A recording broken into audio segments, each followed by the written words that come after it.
Alrighty, hello everybody, welcome back to Beyond All Reason. 8v8 here. We are on a map called Rosetta.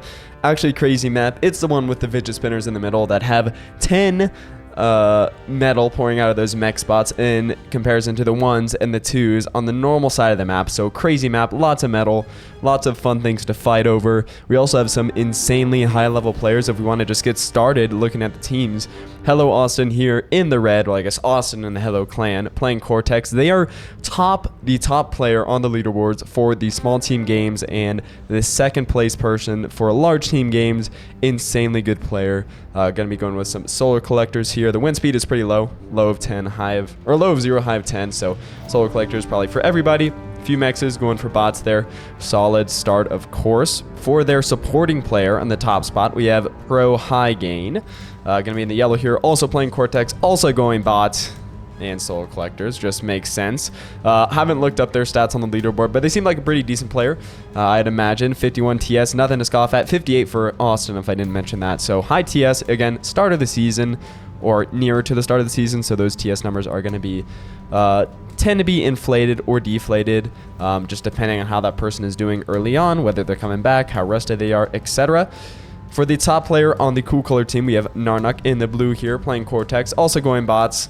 Classic start, I guess, on this map. Bots, Cortex. Probably just meta in general for most games. Makes sense there. 53 TS. And then we have Raiko over here in the light green playing Armada. With the construction, with the bot lab, making some ticks out there. Yeah, just makes sense. Everything looking nice. Glad we have at least one Armada in the top 4 of the lobby. Or I guess top 2 of each team. Not necessarily. No. What I said was correct. I will never be correcting myself again. But it looks like we have some more rank icons that were added. Pretty cool. Looks like we even have an Iron Cross in there, which is a little interesting. I'm not sure exactly what the rank of all those icons are, but I'm sure somebody will let me know eventually, or I'll just look it up myself. Not a big deal. Bottom line is all these players are very, very good. Our lowest rated players are 33 TS, so no worries about bad gameplay here. Obviously, people make mistakes, but ready for some high-level stuff. Got some bombers from Shoddy over here. Gonna be bombing poor Screwish, taking out a radar tower, a couple mechs is there, some solar collectors, and that was actually the really big 10 mechs that they just took out, which is gonna be a huge blow to the economy early on.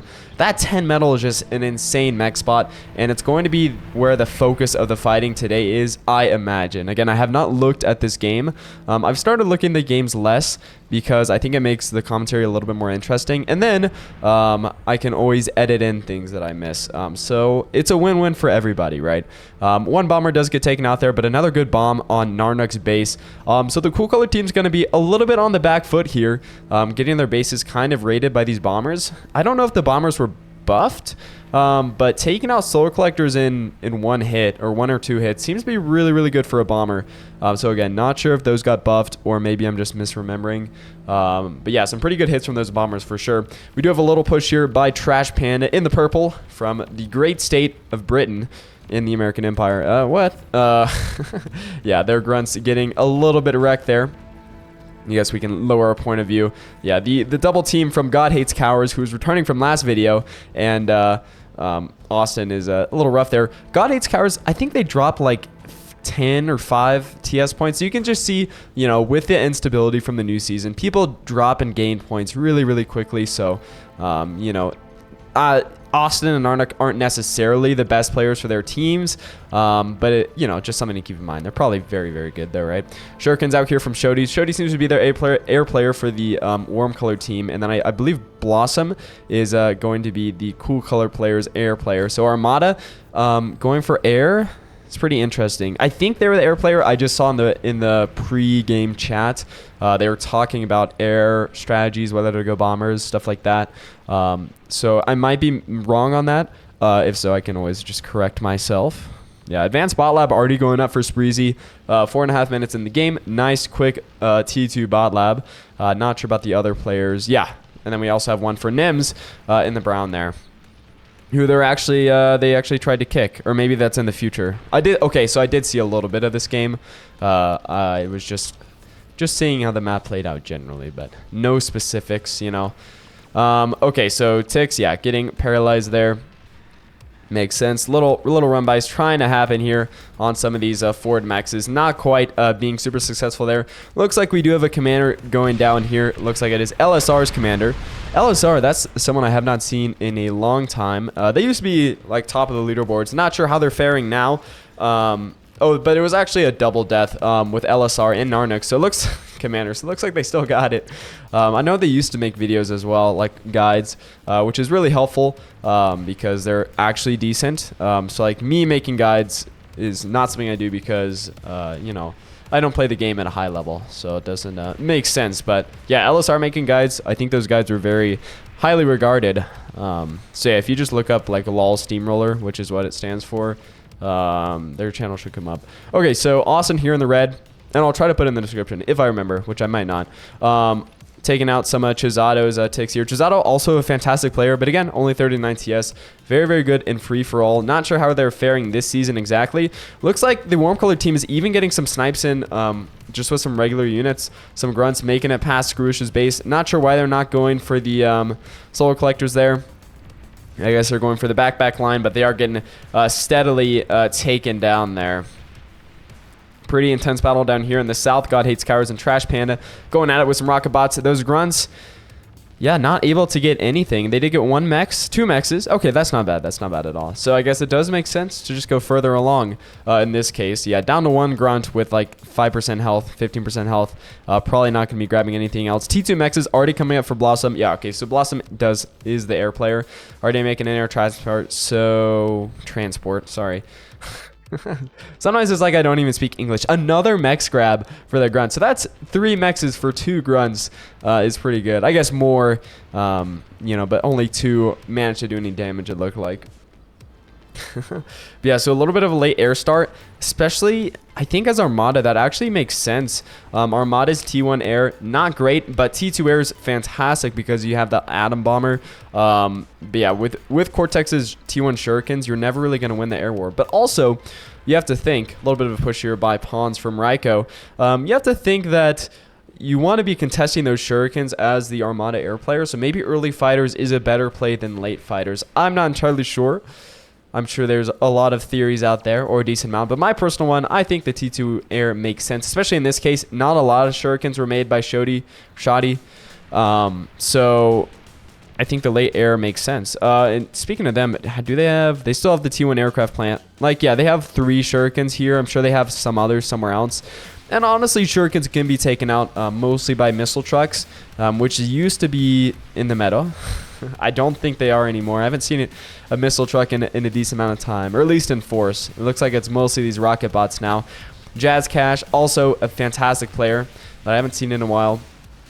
Going at it here, right in the middle of the map, contesting these mexes. But yeah, no takeovers of any of these mexes. Looks like we already have a T2 mex on that really nice one, whereas Austin only has a T1 mex. So we can see the economies are actually pretty equal. Which is a little funny to me. You'd think that they'd just be doing so much better in metal, the cool color team that is. But yeah, with the raids and with the bombings, it just doesn't pan out that way. And you know, some more players might be going to Nico start in the back line for the warm color team compared to the cool color team. Like, oh gosh, glad we got that. Trash Panda's base being trashed like a panda. I believe this is this Austin's commander? It is. No, it is God Hates Cowards commander. Yeah, going to be going for a comp bomb there right in Trash Panda's base.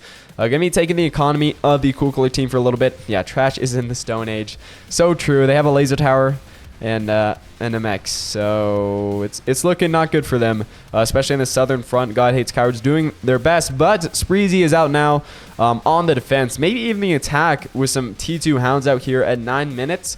And that's going to be pushing these grunts far, far away from the front line. Actually, grunts... This amount of grunts masked might be able to get a couple picks, but yeah, we'll see. Looks like these were put onto the Gauss cannon. Not sure how to say that. I'm not German. I'm imagining Gauss is German. Sounds like a very German word. Jazz Cash still doing their thing down here, but Spreezy is the main event. Shurikens, coming into play here for Shoddy. Also like the new pings. Air. It's very good. Look, no. That's nice. Okay, anyways. yeah, the Shuriken stunning the Hounds. Fantastic play from Shoddy. And now the Grunts from God Hates Cowards going to be wiping those out. I thought Spreezy might be able to turn the tide here in the south, but it looks like it actually just got a whole lot worse. Yeah, anti-air probably should be prevalent nowadays. You know, 10 minutes into the game. Is that a...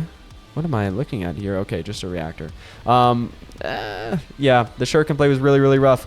Trash Panda's commanders probably going to be paying the price for that. Yeah, definitely paying the price for that. And they do go down, along with their resurgent economy. Rough losing that almost completed T2 mech. Spybot out here from Pro High Gain. Haven't really seen them much either. They're in Spreezy's position, but they are coming out with Sheldons. But Blossom doesn't have Shuriken, so we're not going to be seeing any crazy blunders like that from Spreezy. Really, to call it a blunder is probably a little bit overambitious. It was definitely a mistake, but you can't see where those Shurikens are at all times, right? They could be anywhere in the whole wide map.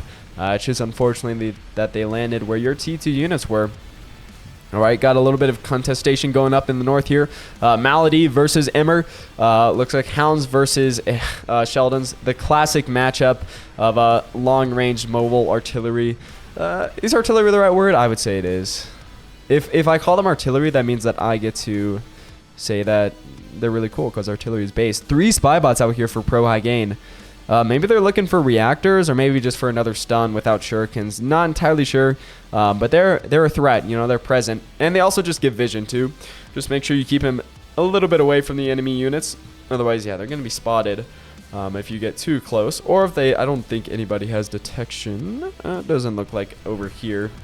Maybe somewhere else they have detection. Everywhere else, it looks like pretty much a stalemate, which is good for the warm color team. You know, if they can stalemate everywhere else and then push in the south, that's good. There's a lot of stuff that you can push into. Getting out the air player is going to be huge. Look at all these bombers, Stormbringers being produced by Blossom. Now, they are just T1 bombers, right? They're not the not atomic bombers or any strap bombers or anything like that, but they can still do some damage if anti-air isn't prevalent. And just doing a quick bypass, doesn't look like there's a ton of anti-air, so they should be able to get good damage in as long as, well, the fighter contingent from Shody isn't anywhere nearby, which it might be. And it looks like there really aren't any fighters here for Blossom, so a very risky play, again, for the Cool Color team with their air player. Their air player's done a lot of damage to their own team this game, just so far. No, that's not true. They do have fighters here. I'm blind as a bat in the daylight. Yeah, they're right there. Okay, so that's air superiority plus bombers. That bombing attack should go really, really well. Should go super smooth. We're going to see where they go. Hopefully they don't go for this army down here. Obviously some picks on some T2 units would be nice, but bombers aren't particularly good at hitting mobile targets. And then you're also letting your opponent know that you have a bunch of bombers before they hit somebody's base. Very, very nice. Attacking this advanced bot lab. Going to be going down for Hello Austin. So that's their unit production down. If they get their economy, that would be a double whammy. It looks like they're going to be continuing onwards.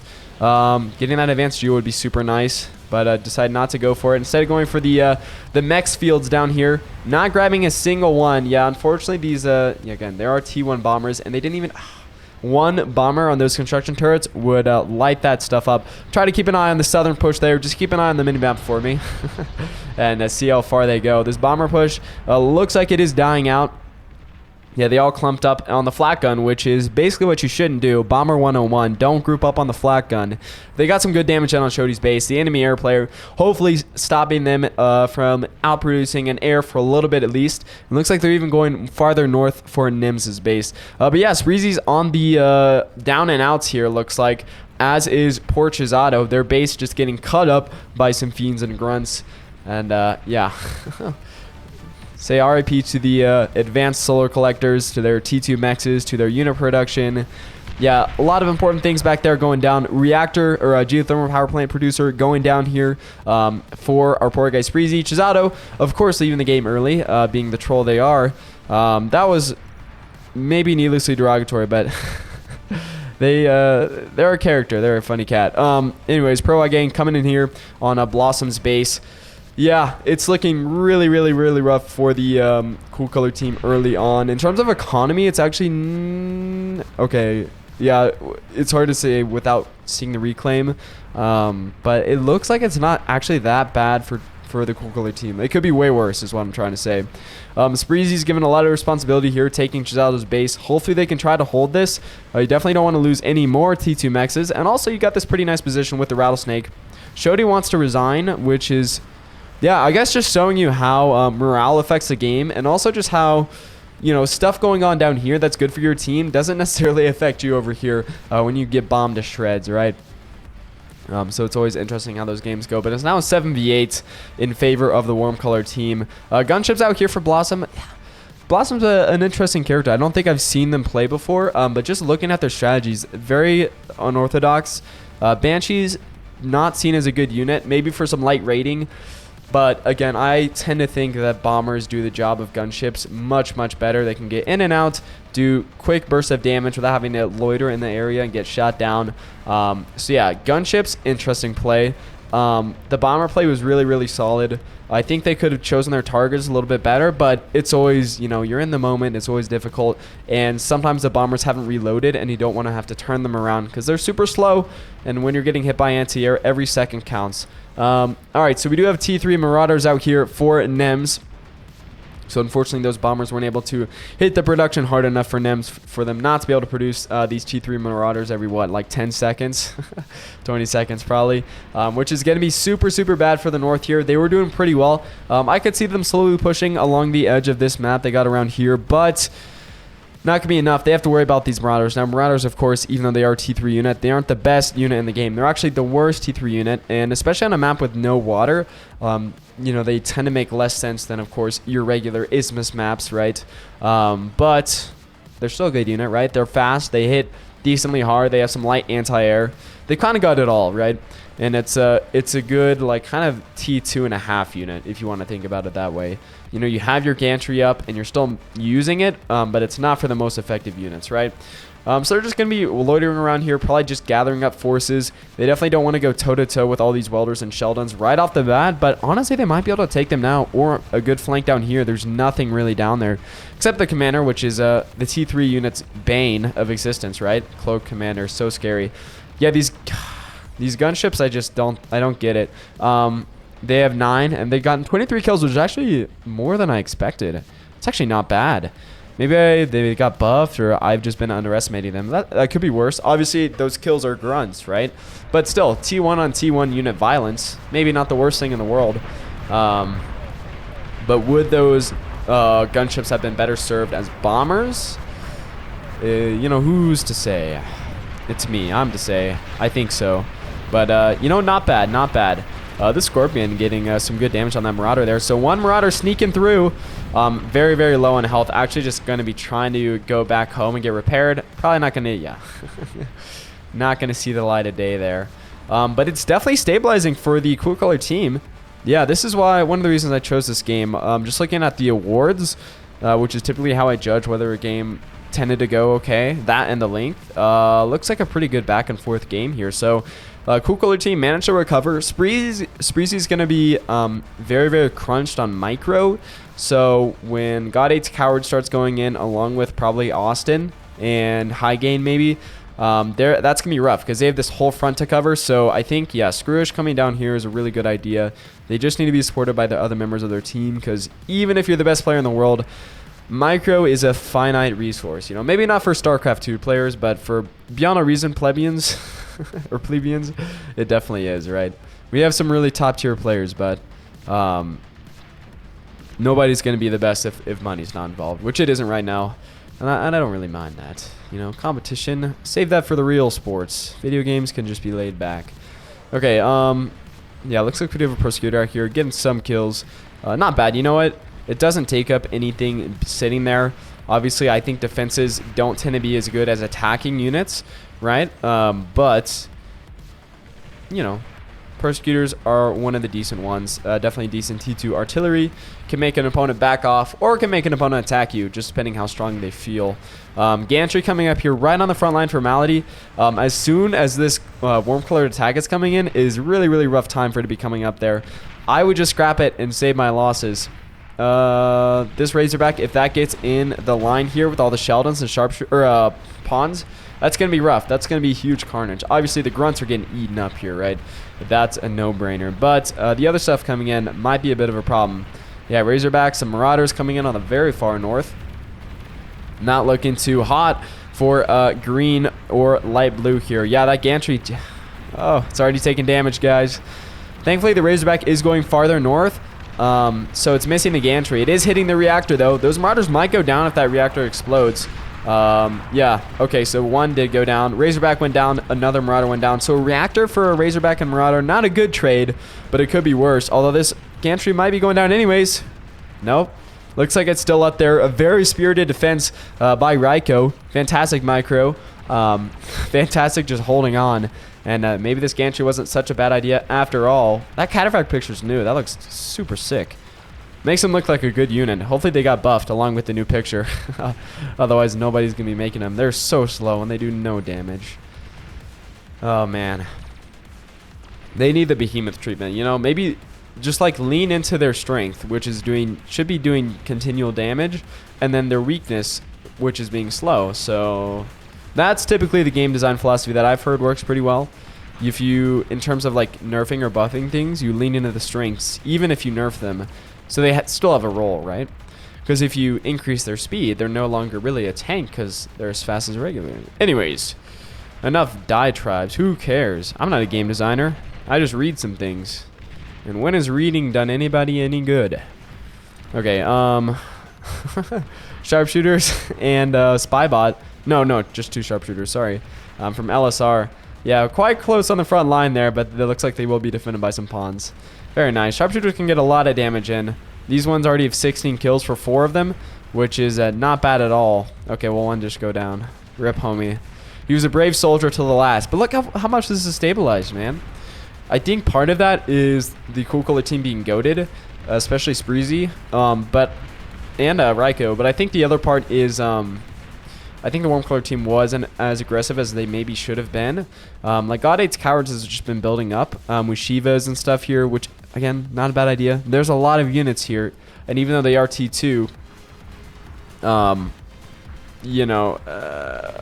they can still put in a lot of damage. But I think maybe at least poking, trying to understand that the weak spot of this player is, well, the units they're able to produce, but also just a micro that they're able to do. So since you have 2 players down here, an attack here would be sick, and then an attack here, and they're going to be much less effective if you do that. But Austin is worrying about the north a little bit too, and everybody's worrying about their economy. The normal stuff, the normal beyond a reason flow of the game. Few Shivas made up here by Malady from this gantry. Oh, thank the Lord that stayed alive for the Cool Color team.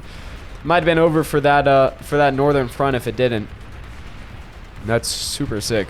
I saw Scrooge was making some flak, or was being told to, because I have a lot of metal. That's good. Yeah, you always want some air. Looks like... Okay, so Pro High Gain has some fighters, some T2 fighters, and then we have a lot of heavy strap bombers from Shodi. So Blossom better be ready. They have some fighters, but they're all the way in the back here, which is not a good idea. Hopefully they start to move those guys up. Obviously, you don't want your fighters to be picked off by enemy anti-air. They shouldn't be that far up, but they should be far up enough that they can respond to threats, right? Because those bombers could always come in and out, which nobody really does that, but I like to think that it's possible.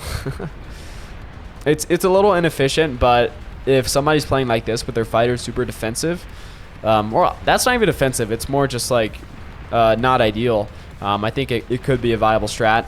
Yeah, T3 combat starting to come into its own here at 23 minutes in the game. Catapults in the back, launching rockets. Immer getting hit by some, even though they're cloaked. And yeah, Shiva's going to town as well. Razorbacks, of course, with their lasers, flinging destruction on these poor pawns. It's just a good game right here. Spybots out here for Austin. They might be going in for a little EMP, or they might just be getting vision. Both of those are good options. I think a Spybot just detonated here. Razorback going down after being EMP'd or electrocuted. And yeah, pretty sick. All right, I did just turn on audio just a little bit. Hopefully it's a little bit quieter. I might have to go back and post. I hope that my voice is loud enough. That would be very sad if it wasn't, but What can you do against such reckless hatred? Okay, huge fighter attack, as well as some heavy strap bombers from Shodi. Just absolutely dunking. Oh, no. Well, on Scrooge's commander, those bombers take heavy damage from that commander going down. It was actually a terrible target acquisition, unfortunately. Yeah, I mean, they're able to clear the air for the most part, it looks like. The flak at the bottom seems to be doing pretty well, though. We got some shredders from Blossom. Nice idea. So, honestly, that was just a huge win for the Cool Color team. Decimated the warm air players' bombers and their fighters only by losing all your fighters and the commander. It sounds worse than it was. They didn't have a lot of commanders, right? If those bombers didn't die from the commander, that would be rough. But that chunked like most of their health. So, yeah, be careful targeting explosives with bombers. It seems like a good idea, and normally it is, but when your bombers are always clumped like that, it's not. It's not. So don't clump the bombers like that. That's my proposition. All right. Okay, that's good. That's good. That's good. Yeah, this northern front is going super well for the Cool Color team. After a hard-fought southern campaign, the north is looking good. Oh, poor Tix getting decimated by some Juno missiles. Yes, in the south here, looks like it's, yeah, God Hates Cowards wanted to go in. Maybe they're still wanting to go in. They don't really have, I don't know what they're doing exactly. They have 3 Avises, which isn't bad. Like, Austin only has 4, or getting their 4th, but they don't have any units, really. Not any good ones. That's a little bit rough. I just go in with Spreezy. I mean, you have the welders who are really good at AoE and chaining attacks. So I think it's so worth it. Also, I love that anti-nuke is always still built, even though its nukes are so old-fashioned. Oh, by the way, speaking of nukes, I just watched a Fallout show. So good. I'd watch that if you haven't. You know, it's definitely campy, right? It's not the highest class thing I've ever seen, but it's definitely good. It's got some good moments for sure. The good moments outweigh the uncomfortably cringe ones for the vast majority of the show. That didn't sound like a very good pitch. It's fun the whole time. We'll say that, but you can't be uppity about it. I think that's the main thing. Oh gosh, just decimated by a pulsar down there. Yeah, again, like how defenses again on defenses. How much resources were put into this defense that has done nothing, right? It didn't even get that kill. So 35 much metal, nothing to scoff at, but looks like Spreezy is rolling in metal and energy. They really need to use that. I think that goes for the whole team, really, for the Cool Color team. Yeah, definitely. Oh my gosh, they are rolling in metal. They need to spend it. Yeah, so you can see the better players aren't. I think it's more they're worrying about their attack, so the micro is going here instead of going to their base and building stuff. That's going to bite them in the butt in the long run, right? So they just need to make sure that bad things aren't going to be happening to them in the future because they didn't build up their economy, right? Yeah, this attack is done. I don't know if the grunts need to go in there. Yeah, I guess they gave good vision for that catapult attack, which didn't get any kills, but did some good damage there, right? That's always the main thing. Deal some damage, get the units out of the way. Something blew up back here. I don't know what it was. Sorry. Maybe it was do they have a attack missile? Oh, they do have a catalyst. It's probably the catalyst. Yep, that's definitely in range. Bulwark here. Again, 2 kills for the Bulwark. 3,000 metal. Worth it? Yeah, probably not. Those kills are probably just grunts, right? Given that doesn't have any amount of XP. But, yeah, like this Pulsar, it's pretty good. Also no kills, but it definitely has a potential, right? But who knows? Everybody's heard my diatribe on defenses, I'm pretty sure, at this point, so no need to wear the horse thin or something like that. Razorback going down there. Catapults, again, doing good damage. Clumping up your units like this when there are catapults in the area, just like the worst idea. Tack in again, almost getting that Razorback, almost getting a snipe in there. Not quite, though. Looks like we do have a little bit of a pawn push here from LSR. Potentially, yeah. Lots of T3 for the warm color team here in the north. I'd be worried if I was a cool color team. I'd be super worried. Catapults are nice, but they're not T3 killers, right? Unless you get a lot of time on your hands. I don't know where the heavy hitters are. What is this gantry making? No gantry. Did the gantry blow up? That's really bad. I don't know how I missed that. It doesn't look like there's no explosion where it was. It might have just timed out, but no gantry, you're cooked. So I don't know what's going on there. Does anybody have a gantry in the cool color team? Okay, obviously, Spreezy does. Spreezy's all the way down here. What about the north? You're going to get pushed by all these guys. That's going to be rough. I guess the Tachyons are a good idea. Looks like one did go down. This one's a little bit in danger. Tachyons were a good idea. Not enough of them. I don't know what happened here. I don't know if it's a brain fart or what happened. They don't really have the metal for it, I guess. Does anybody in the north have metal for it? Yeah, Narnik has metal for a gantry. Okay, there's a gantry. I would say a little, too late. But it looks like they're actually going to be okay. The Worm team is kind of, again, not being super aggressive anymore. Sniping out a Tachyon tower, not bad at all. I imagine maybe what happened here is this guy relocated because they thought it would be in danger or something. Then you have all your construction turrets here, which are just going to get blown up in one hit. One unlucky hit, that is.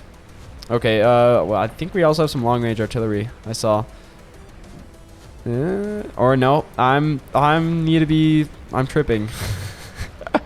sedated. Okay, paralyzer here, very nice. Okay, that wasn't a spy, but a paralyzer. Very good paralyze if those guys are moving forward, which some of them are, some of them aren't. Could be worse. Yeah, the north is turning against the cool color team for sure here. Yeah, I'll have to go back and look at that. That's eating me alive. I don't know why. Seems like a very, very bad misdirect. And even if it got blown up, one should have been made like immediately, right? Good plasma deflector. Probably should start getting those up. Not sure if the warm color team's economy is good enough to really make any long range artillery. If we look at the economies, they look to be pretty even. Hard to tell with all the reclaim, of course. When the T3 units start getting involved, and a lot of people have like reconstruction bots and stuff like that, or reclaim bots, it's always hard to make a judgment. In terms of raw metal made, it's dead even basically. 1.29 for warm color team, 1.26 for cool color team. Million, that is. So yeah, lots of metal on both sides, but also pretty even. We do have some Razorbacks from Spreezy all the way up here. Spreezy sent, oh my gosh, so much stuff up here in the north. That's good, that's good. Maybe being a little too aggressive with it, actually.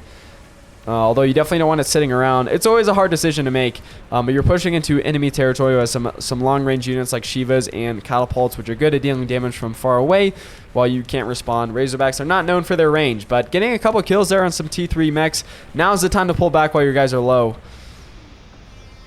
Yeah, oh gosh, that's another Razorback going to be going down there. And now they're pulling back, but yeah, after two already dropped. It's hard to see, but you know what? Spreezy's... That was a godsend getting their guys up there. That was really, really nice. And then they just gave the Razorbacks to Skrish. Oh, they gave one? I thought they were giving all of those to the northern guys, so they didn't have to split their forces, but I think it was actually for down here. There's a little push by some grunts here. Okay, okay. Yeah, warm color team way, way passive. Allowing these Tachyons to be built, or Pulsars to be built, it's a little rough. But again, no real T3 units for God 8's Cowards. They do have a couple Shivas. Oh gosh. I spoke too soon. Karganes, 19 of them. Unless Karganes got a buff, these guys are going to be eating rocks trying to make it across no man's land here. We'll keep an eye on them though. They might be better now. They're pretty good. They're fast attacking, which means they're not like missing like big shots. And they also have some light anti-air. But the big thing is they have all terrain. So like mountainous terrain, they're going to be really good on. Anything else? Yeah, they're going to struggle. And my PC is chugging, man. We have 4,000 units on the field here. I think this is the biggest battle I've done on this computer. And yeah, I might actually be moving the recording to a different computer. Now we just jumped up there. Oh, it's because I was spread out on the whole map. Yeah, when it doesn't like fully render stuff over here, which is really nice for performance saving. Imagine if it did, man. Oh gosh. This game has the potential to be so unoptimized, but yet it is not. So I thank the good Lord for the devs that put their heart and soul into this. Okay, let's see here. Yeah, just mass wave attacks by crappy units. Nothing new here. Some nice carnage though. That's for sure. Oh, Blossom's talking about a lull cannon. Not sure where the map ping was. Definitely on a hill somewhere, right? Don't want it to be too close, but don't want it to be too far away where you're not hitting their, oh my gosh, their production. But the swarm of grunts in front of the Karganes, you know what? I underestimated God 8's Cowards. Fantastic push. Again, was it too late? That's for other people to decide. I think it might have been, but you know what? It's getting a ton of damage there. Clearing out the defenses, which was huge. Getting the commander, which is also big. So no, like, sneaky commanders, degunning these T3 units. And now the Cargonests are free just to roam into Spreezy's base, which is indirectly going to hurt the north as well, because Spreezy was donating a lot of units up there in the north. And that's rough. So they're hitting Spreezy's metal count. They're obviously, the defenses are all going to be gone, so that's going to be rebuilt if they do end up getting back to that midline. And yeah, honestly, it's good for morale. Chisato will probably just quit out. Sorry, you know what? They're catching strays right now from me. I'm being rude. Oh my gosh, were they? Okay, I don't know. They seem to be doing pretty well, munching through. Yeah, okay, so you can see how low their damage is, how many guys are shooting this Thor, and how low the Thor is not getting. Of course, Thors have a huge health pool, right? But their individual damage for like comparative units, like other T3 units, is kind of in the toilet, right? Like demons, even demons, like that big AoE unit is really, really good at hitting single target units. That might just be because they're overtuned, right? Yeah, but Cargonests are good at mulching through these T1 pawns and stuff, which is nice. So much build up here in the north, and it's not looking good for the Cool Color team.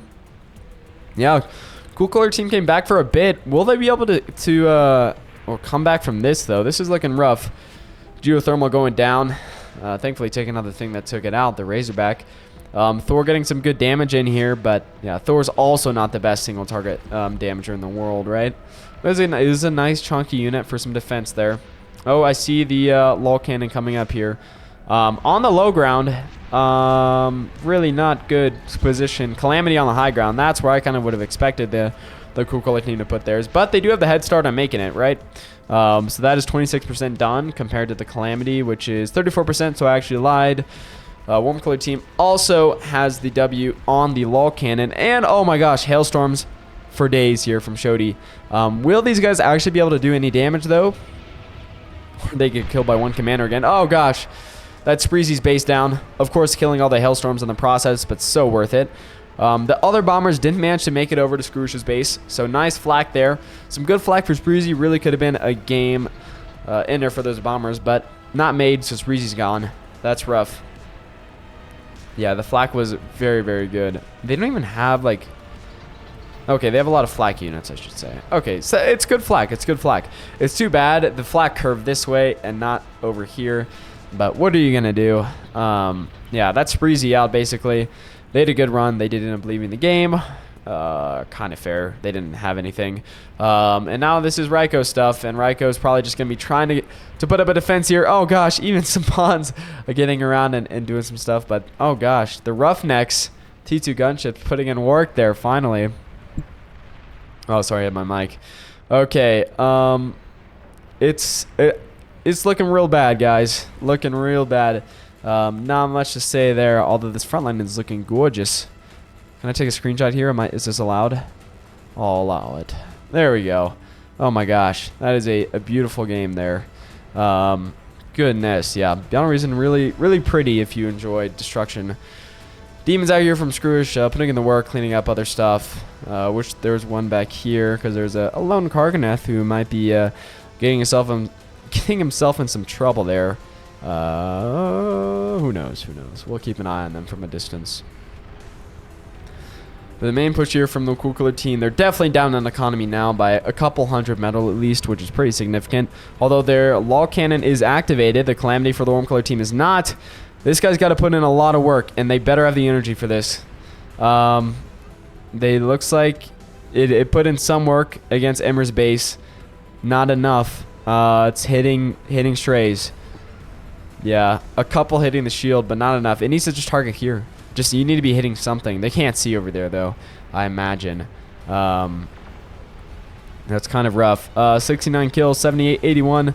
It's getting a lot of good damage in, though. Okay, that shield has fallen. One shield down. Once I get this shield down, it might just be over for Emmer, at least. Or, I keep saying Emmer. It's Nems. Sorry. Yeah, they still have the energy. It's not in danger of being taken out just yet. Although, the enemies are coming forward for it. The pro high gain is really a menace there. So they got to get in good damage here. Oh, the shields are back up. Even more shields. Oh, gosh. Yeah, target something else, please. Oh, no.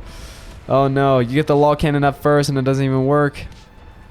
And this Calamity is going to put this guy to town when it comes up real quick here. Although they don't have the energy for it thus far.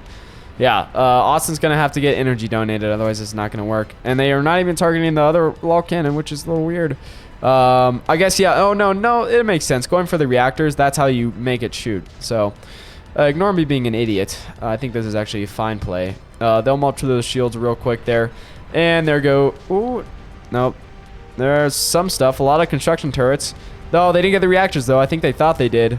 But, yeah, this thing could still fire. Why not kill? That's what I thought.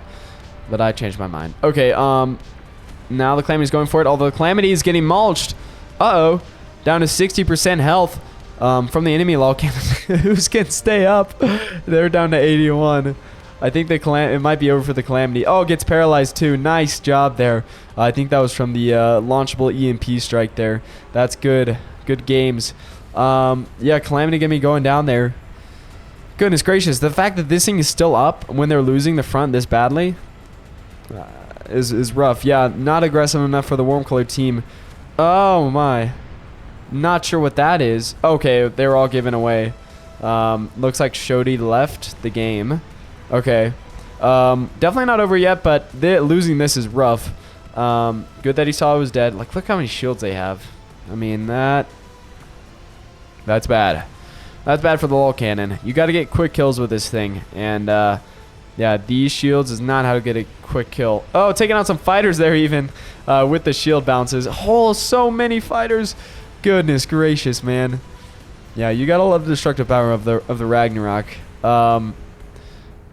Goodness, look at all the demons here from Screwish too. That's really nice. Denying this area is critical because otherwise your line is right on your base. But now you have a decent amount of your front line in no man's land, which is really nice. Not good that it's no man's land because it used to be your base, but good that your base isn't getting collateraled from defending it. No devastation there. Goodness, getting out of this gantry would be nice, or the construction turrets, which is basically the same thing. But they're gonna try to get through those shields. If they had vision, that'd be huge, but they do not have vision over there. Yes, can we scout or something immediately? That's what I was thinking. Okay, I don't know if you can actually get through all these shields with one cannon. I'm not sure if it's possible. I think the limit for one low cannon is like 4, maybe? I might be not being right on that, though. Yeah, I'm sure somebody knows the exact amount that the low cannon is stalled through. Oh gosh, lots of rockets on that poor Thor. Get that guy out of there. 100 kills and he's going to go down to just sitting in the wasteland. Uh-oh. Yeah, you can tell I've been watching Fallout. Wasteland? Who says that? Alright. Lots of people. It's a pretty common word, but we'll pretend I'm quirky and unique, right? Alright, Thor going down there in the middle due to the horrible curse of being static sad man. Is that a miss? Oh, yeah, that's a nuke.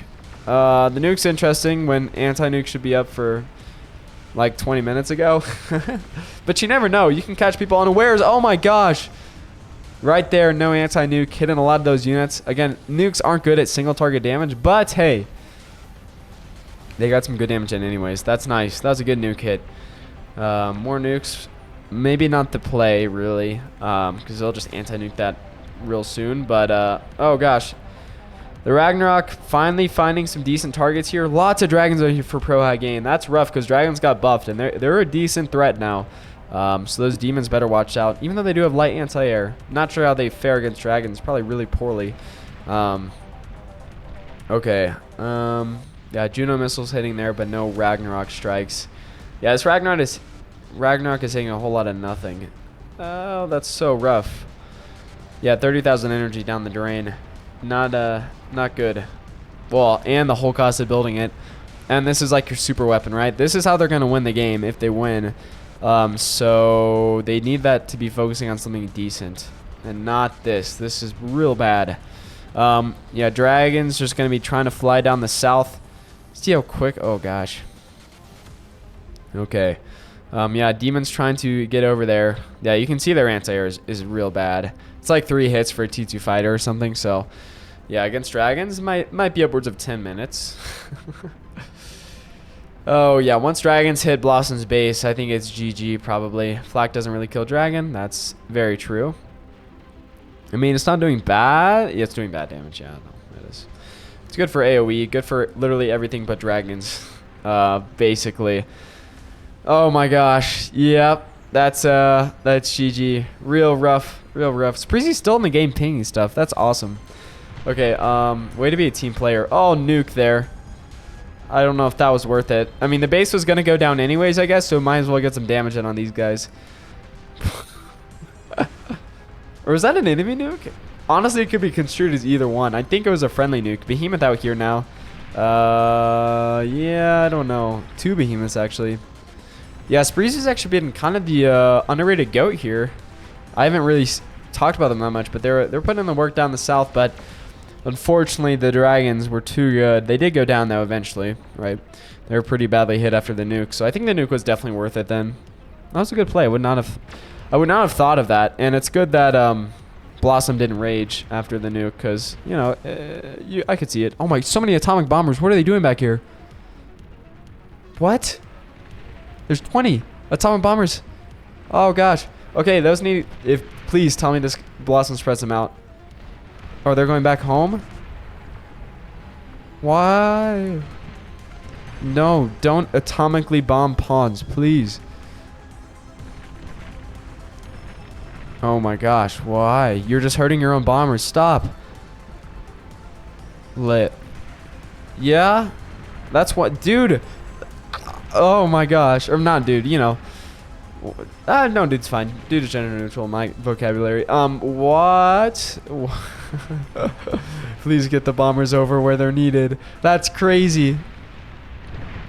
Okay, there we go. That's what I like to see. Nice atomic bombing action on the guys that need it. Oh, some more slightly self-nuking happening. Oh, Ragnarok got stunned, by the way. Oh, yeah, it wouldn't have saved them the game anyways. Too many shields. I mean, like, how many are down here? Because they're the only team with shields, basically. So 68 over the whole map. But, and I guess that's not counting keepers because it's a technically different entity. So really have no idea how many there are down here. A lot. That Ragnarok's not going to be able to get through their shields. Good bombers, though. Yeah, nice bombing. Okay. So at least you got some fun with the atomic bombers. Yeah, Malady looks like they're going to be trying to resign there. I need a new iPad, for real. Oh, gosh. Good game. That was a lot of fun to watch. Hope you guys also enjoyed watching that as well. We can look at some stats here. I wouldn't mind. I forgot to say subscribe earlier in the video. You know, it actually makes a difference, which is kind of annoyingly crazy. But whatever. Okay, so let's look at graphs. We have pro high gain here, bright yellow on the top for metal used, but yeah, that just makes sense. They have a crazy economy. Energy also goes to them and Austin. Yeah, they're the two goats of the economy basically. If we want to look at damage done, which is always the most fun one, it was actually our light blue player Malady, and then Screwish in second. So even though they did all that damage, it just wasn't enough in the end. Really fun to see though, because they also received about all the damage they dealt too. So good game. Hope you guys again enjoyed. Also hope you have a great day. If you do want to see more stuff like this, like and subscribe, but I'll see you later. Adios.